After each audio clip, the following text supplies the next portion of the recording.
Today, I will be interviewing my brother, Joseph Davies, and asking him questions about how he made the financial decision of buying his first home. Before we begin, I need to make sure that I have your permission to record this meeting. Yeah, that's fine. All right. So, what was the significant financial decision that you made? I purchased a home. I made the decision to buy a home in 2021. Okay. And was this decision made independently or jointly? It was made independently. However, I was engaged to my now wife at the time, and so we were long distance, but I made the decision and pursued the home buying process independently. So when you made this decision, what was happening in your life at the time? Like how long had you been graduated from college and where were you in at your job at Bombora? Sure. I graduated in 2019 and lived with some buddies through 2019 into 2020. And then I lived by myself in an apartment for a little while. And during that time, I kind of just used it to save money, um, knowing that my eventual goal was to buy a house. And then, like I said, at the time I was dating or newly engaged to my fiance who was down in Las Vegas. I'm up in Reno. She was down in Las Vegas pursuing pharmacy school. So that's sort of where I was at my life at that point. So you would say those were the factors that motivated you to take that step, or is there anything additional to that? Yeah, I mean, there's the financial benefits and the financial factors that definitely went into that decision. But my in terms of my life decisions and where I was at the time, it just kind of made the most sense for the next step and starting our family and establishing roots and all that sort of stuff. Did it feel like a carefully planned move or more of a spontaneous choice? It was definitely carefully planned.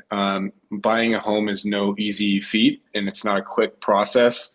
There's a lot of preparation that goes into something like that, and then the process itself can take a while as well. So then leading into that, what steps did you make to prepare for this decisions? Yeah, so first and foremost is financially. You want to make sure that you have a significant amount of cash if you want to have a down payment and to have enough to cover like closing costs once you eventually do find a house. And then obviously you want to make sure that your income supports the home that you are going to get. You obviously the first step is getting pre-approved for a loan, so you understand sort of what your budget is. But in terms of just where your personal finance is set, that's certainly one of the things that you want to make sure you have in order first and foremost. So, did you create a written plan or a budget, and did you consult with a financial advisor or family members or anyone else? Yeah, I mean, I talked to people in my life that had been through the process. My brother-in-law, he bought a house in 2019, and we're in similar ages and income statuses. So I definitely consulted with him a lot as I was going through the process. And then, but a lot of the research that went into it was done independently. I kind of just figured out what the right decisions were, how much I would need to have. In terms of budgeting, absolutely, yeah, I would write down exactly what my income was, what my expenses were every single month. And I followed a general rule of, your housing costs shouldn't be any more than 30% of your monthly post-tax take-home or pre-tax income. So I followed that rule, and my income, because of my job being in sales, it shifts a little bit month to month. So I conservatively estimated what my monthly income was going to look like, and made sure that whatever house I was going to look to buy was within my comfortable range in order to make the payments. Okay. And then how long did you plan and save before buying your house? Um, I would say a couple of months at least. I wanted to make sure that I had enough saved to at least cover a down payment and closing costs. and still have money left over, and have like, savings or an emergency fund. I would say 6 months, roughly, was when I intentionally started putting away more money and actually working towards the that goal. So it took you 6 months to eventually buy your house after. Well, I I had I had some money that I saved, and then around 6 months before ultimately closing and buying the house was when I told myself and made the intentional decision, like, okay, I'm going to try and buy a house now. So throughout those 6 months, I definitely started saving money more. My lifestyle changed in preparation for that purchase. The that 6 month range was when I'd say I made the conscious decision. Okay, I'm going to try and buy a house now. To when it eventually did come to fruition. What challenges arose along the way? Um, so a couple things were interest rates. Around the time I was buying the house, there was um, the interest rate increases were the top of the news cycle. So with every week that came and went throughout this process, I was constantly checking the news to see how interest rates were changing because if they got to a certain point, then I would ultimately be priced out of the market and would have to wait before I could actually buy a house again. So that was definitely a challenge. Was those macroeconomic conditions and making sure that interest rates were at a place um, that still kept my payment in a comfortable range, and then also just finding the right house. Finding somewhere that you want to call your home, and that checks maybe is not your forever home, but like checks as many boxes as possible. I toured a lot of houses and made decisions to either not put in an offer or put in an offer at certain houses, and just the entire process of making or finding the right house in my city was a challenge. I could see how that would be challenging. Yeah. Uh, how did you stay motivated or adapt when these challenges occurred? Yeah, good question. That was hard because there was a lot of worry on my side that at some point, rates would get too high, and I would no longer be able to, I would be outside of my budget and be a little bit less comfortable with the payment. So I had to remain patient and make sure that I didn't make any rash decisions. Um, and buy something either way out of budget or buying something too quickly that I didn't actually like or that I didn't love. Um, and then the process of buying at the time, the housing market was very competitive. And so when a house would come up for sale within maybe 24 hours, it would have several offers put in on it. So I put in offers on multiple houses before ultimately getting accepted. And it was kind of deflating when I'd find a house that I really liked and I could see myself in, would put in a competitive offer, and would just get outbid within the next 24 hours, and then have to just move on to the next property. So after a while, that can kind of be a little bit challenging and deflating to deal with, but you just kind of have to stay uh, resilient. So then, how did it impact your lifestyle or emotional well-being? Did it increase your stress levels or your sense of financial security and stability? Yeah, definitely. I mean, financially, I just made a lot of lifestyle changes during that period where I was going to buy a house. Number one, because your purchase decisions, your credit history, all of that stuff is being monitored and watched while you're in the process of closing on a house. So you can't make any large purchases, otherwise that will get flagged and it could impact things. But also just generally, like I spent less money on things that were before this were more of everyday luxuries. Like I would go out to eat less. I would go out to the bars less. I would get morning coffee less. I wouldn't buy myself new clothes or new shoes during this process because I needed to pinch pennies to make sure that I had enough when the time came to actually buy the house. And then did it affect your relationships with people such as, Chiana or our family or your friends? Yeah, it did. I think with Gianna, my wife, it positively impacted our relationship because it was really cool to go through that process. And although she wasn't physically there, she was involved in every, decision along the way. Like when I was touring houses, I would FaceTime her and walk her through it. And I made sure that no decisions were being made without her. So it was really great for our relationship to kind of see, like, how do I want to phrase this? Like, be Like, able to tangibly see what our future might look like. Um, and then relationship with friends, like I said, I had to sometimes sacrifice doing things that I used to do, like going out with friends or, going to an expensive dinner or going on a trip because I needed to save money during that period of my life. So that it wasn't anything major, but those were some of the impacts that I definitely saw. was the financial outcome what you expected? Yes. Being a homeowner is great. And it doesn't, it's not without its trade-offs, right? There's maintenance and there's appliances, and anything that goes wrong in or around your house is ultimately your responsibility to fix, and that comes with its own set of costs. But ultimately, it's nothing that I didn't expect, and I wouldn't trade this for anything.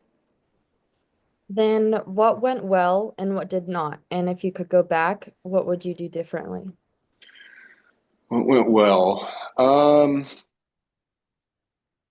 What went well was that when I ultimately landed on this house that I'm in, I was able to get my offer accepted under asking, which was huge.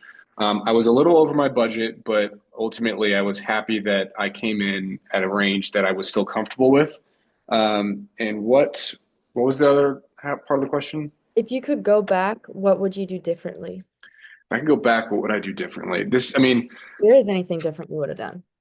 maybe I don't know. I'm really happy with this house and I do love it, but it's funny because are when you're touring a house versus when you live in a house is very different. When you live in the house, you see the little things that you kind of wish that you would have noticed that you picked Mhm. out when you toured it.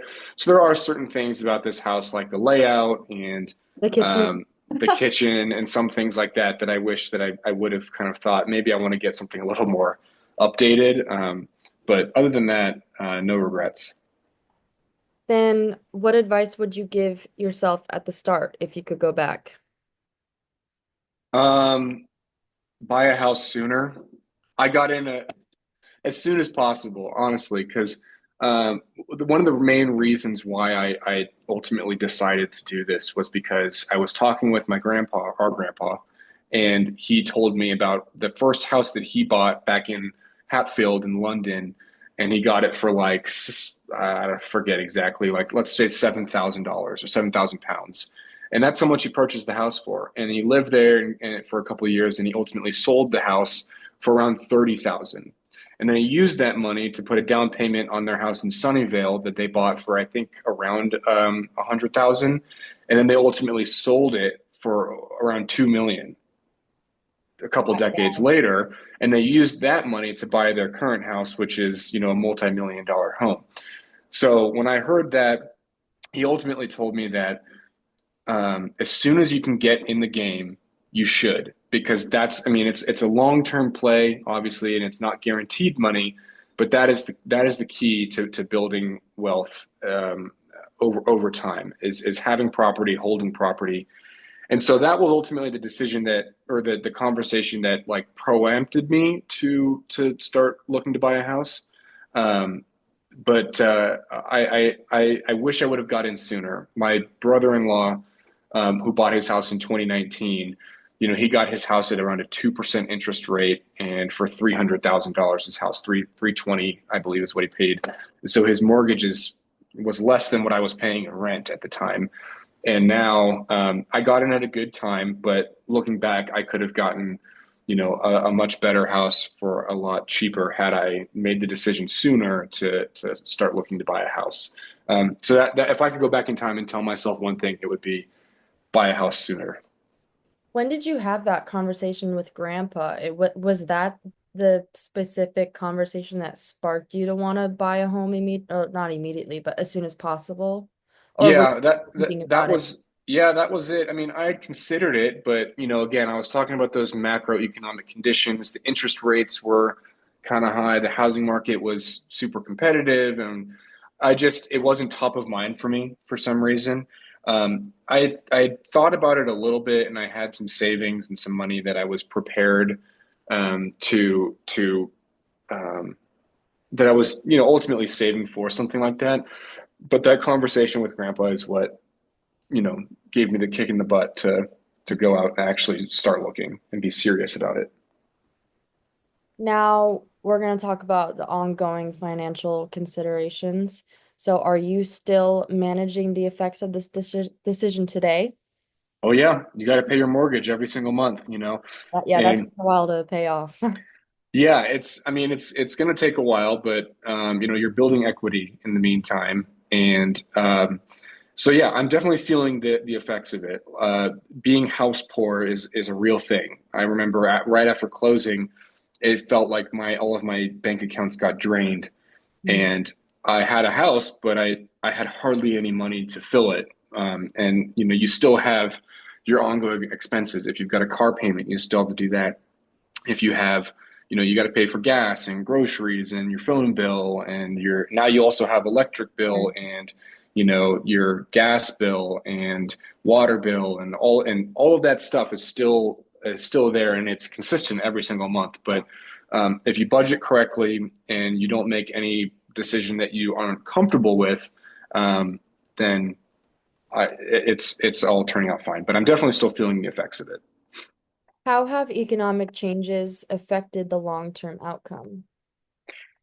Um, That's a good question. Long-term outcome, it's unclear. I mean, the housing market has not exploded in recent years the same way it did from 2018 to 2020, that time frame, or 2020 to 2021. So um, I don't know. It's kind of you. What is nice though is that my payment is relatively consistent. It'll change marginally with property tax increases or taxes, but with macroeconomic changes and rent increasing and all that stuff, my my costs for to own this home stay relatively the same, which is helpful. That's good. What advice would you give to someone considering buying a house? Say if they were in your position at the time when you decided to buy it. I would say if you can, you should, and if it supports the lifestyle that you want to pursue, you should. Um, I'm hesitant. I have a lot of friends that like want to buy a house, but the market is too difficult right now. And if they were to buy a house, it would be uncomfortable for them financially. And so I would say, like again, if you can and you can still afford to live, and you are confident in your long term ability to pay for that house, then you should, because like I said at the beginning of the call, it's a great way to build equity and achieve long term wealth, assuming the housing market does what it's done historically, which is increase over time. What would you caution them about?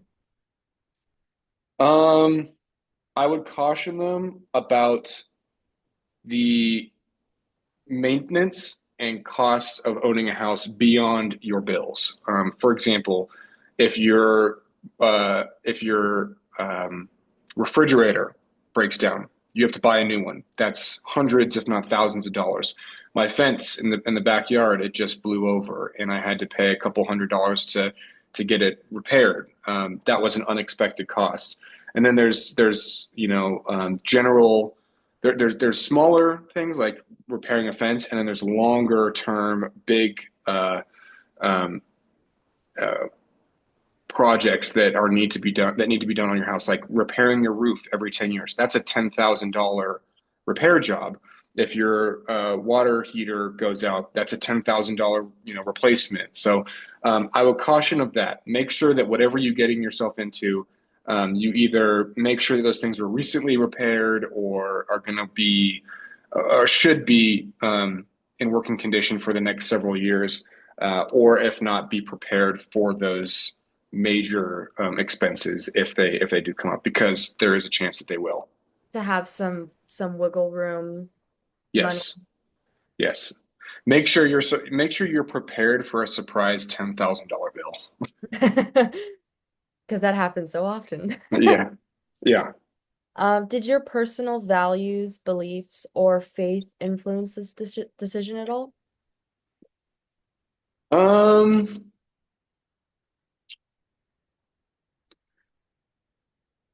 no, I mean honestly, not necessarily. I knew that this was throughout the whole process. I guess, yeah, to an extent. I mean, throughout the whole process, I would pray and make sure that the decision that I was making was the correct one, and just pray for guidance and insight and knowledge, and just for God to be with me throughout this process, because it was my first time ever doing it. Again, I was kind of alone here in Reno, so I was going through it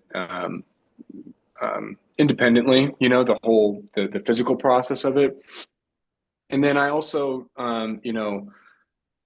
remember to always be grateful and thankful, and acknowledge the blessing that it is to be able to afford a home and to ultimately to purchase one. It's something that not a lot of people are fortunate enough to be able to do. So definitely acknowledging that blessing, and always just looking for guidance throughout the entire process. That was kind of where I was at.